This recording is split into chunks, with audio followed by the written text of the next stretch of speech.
அனைவருக்கும் வணக்கம். பயணிகள் அடிக்கடி தங்களுடைய ரயில் பயணங்களுக்கு கீழ் பெர்த்தில் இடங்களை முன்பதிவு செய்வதில் சிரமங்களை எதிர்கொள்கிறார்கள். இதை எளிதாக்க இந்திய ரயில்வே கீழ் பெர்த்தில் முன்பதிவு விதிகளில் சில முக்கியமான மாற்றங்களை அறிமுகப்படுத்தியுள்ளது. இதை பற்றி தான் நம்ம இந்த வீடியோவில் டீட்டெயிலாக பார்க்க போகிறோம். ஸோ முடிந்த அளவுக்கு இந்த வீடியோவை ஸ்கிப் பண்ணாமல் முழுமையாக பாருங்கள்.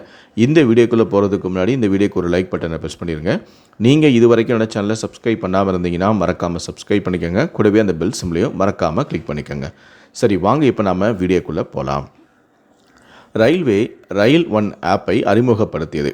கீழ் பெர்த்தில் தேவைப்படும் பயணிகளை கருத்தில் கொண்டு முதியவர்கள், கர்ப்பிணி பெண்கள் மற்றும் மாற்றுத்திறனாளிகளுக்கு சிறப்பு வாய்ப்பு அளிக்கப்படும்.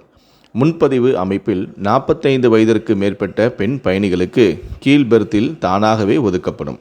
நடு அல்லது மேல் பெர்த்தில் ஒதுக்கப்பட்ட முதியவர்களுக்கு காலியாக உள்ள கீழ் பெர்த்தை டிக்கெட் சோதனை ஊழியர்கள் ஒதுக்க அனுமதியும் அளிக்கப்பட்டுள்ளது. ஒதுக்கப்பட்ட கோச்சுகளில் உறங்கும் இடங்கள் இரவு 10 மணி முதல் காலை 6 மணி வரை மட்டுமே கிடைக்கும். மீதமுள்ள நேரத்தில் பயணிகளுக்கு அமரும் இடங்கள் ஒதுக்கப்படும்.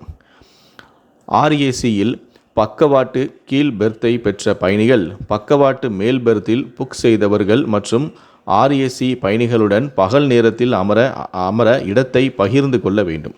இரவு 10 மணி முதல் காலை 6 மணி வரை மேல் பெர்த்தில் உள்ளவர்களுக்கு கீழ் பெர்த்தில் உரிமை இல்லை.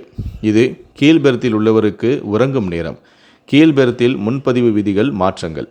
பயண நட்பு பயணத்தை உறுதி செய்யவும் அனைவரையும் உள்ளடக்கிய வகையில் உதவவும் அறிமுகப்படுத்தப்பட்டுள்ளது.